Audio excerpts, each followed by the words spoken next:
बहुत समय पहले की बात है। पुराने चाइना के नॉर्थ प्रोविंस में 3 मॉन्क रहते थे।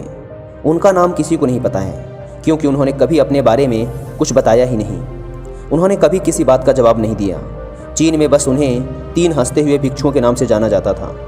वे तीनों सिर्फ एक ही काम करते, एक गांव में प्रवेश करते, बाजार के बीचों बीच खड़े होते और हंसना चालू कर देते। वे अपने पूरे अस्तित्व के साथ हंसते। अचानक लोगों का ध्यान उनकी तरफ खींचा चला आता और धीरे धीरे उनके चारों तरफ एक बड़ी भीड़ इकट्ठा हो जाती। वे इतनी एकाग्रता, तल्लीनता व संपूर्णता के साथ हंसते कि उनकी हंसी देखकर सारा गांव हंसने लग जाता।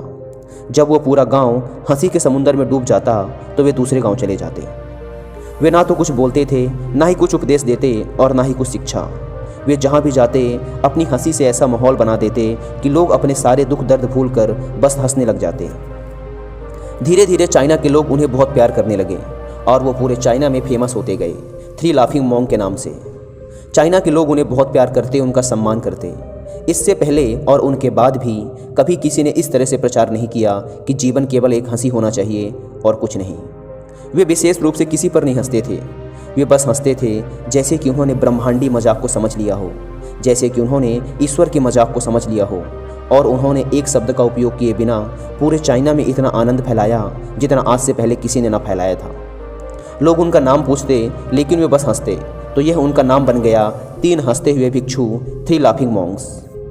पूरे चाइना में घूम घूम कर लोगों को हंसाते हुए समय के साथ वे तीनों बूढ़े हो गए और एक रात जब वे एक गांव में ठहरे हुए थे, उन तीनों में से एक भिक्षु की मौत हो गई।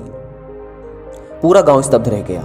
पूरा गांव बहुत ज़्यादा उम्मीद कर रहा था, क्योंकि उन्हें लगता था कि जब उनमें से एक की मृत्यु हो गई होगी तो बाकी जो 2 जरूर रोएंगे। यह देखने लायक होगा, क्योंकि किसी ने भी कभी इन लोगों को रोते हुए नहीं देखा था। जब सुबह हुई तो पूरा गांव इकट्ठा हुआ, लेकिन दोनों भिक्षु तीसरे की लाश के पास खड़े जोर जोर से हंस रहे थे। ऐसी हंसी जैसी उन्होंने आज से पहले कभी ना हंसी हो। गांव के कुछ बड़े बुजुर्गों ने उन्हें समझाने की कोशिश की कि यह आपका साथी था और इसकी मृत्यु पर आपको हंसना नहीं चाहिए। तब उस दिन पहली बार उन भिक्षुओं ने लोगों से बात की और कहा, हम हंस रहे हैं क्योंकि यह आदमी जीत गया है।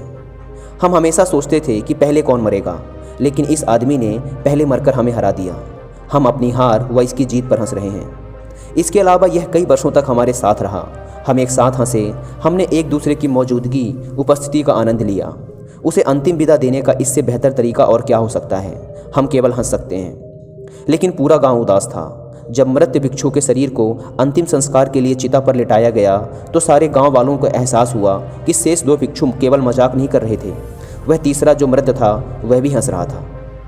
चीन में यह प्रथा थी कि जब एक इंसान की मृत्यु हो जाती थी तो उसके पुराने कपड़े उतारकर उसे नहला धुलाकर उसे नए कपड़े पहना दिए जाते थे। लेकिन मरने से पहले उस भिक्षु ने अपने साथियों से अपने कपड़े ना बदलने के लिए कहा था। तीसरे भिक्षु ने कहा था, मुझे स्नान मत करवाना, क्योंकि मैं कभी अशुद्ध हुआ ही नहीं। मेरे जीवन में इतनी हंसी आई कि कोई अशुद्धता जमा ही नहीं हो सकती थी। मैंने कोई धूल जमा नहीं की है। हंसी हमेशा युवा और ताज़ा होती है, इसलिए मुझे नहलाकर मेरे कपड़े मत बदलना। जब उस तीसरे भिक्षु के शरीर पे आग लगाई गई तो गांव वालों को पता चला कि उस भिक्षु ने मरने से पहले अपने कपड़ों में कुछ पुराने चीनी पटाखों को छिपा रखा था, जो आग लगने के बाद फटकर आसमान में रंग बिरंगे कलरों में फैल गए। और यह देखकर एक बार पूरा गांव जोर जोर से हंसने लगा। तो इस तरह से वह तीसरा मॉन्क मरने के बाद भी सारे गांव वालों को हंसा गया। और यह देखकर शेष दोनों भिक्षुओं ने कहा, चालाक आदमी, तुम मर चुके हो, लेकिन तुमने हमें एक बार फिर हरा दिया। तुम्हारे द्वारा गांव वालों के चेहरों पर पैदा की गई यह हंसी आखिरी हंसी थी।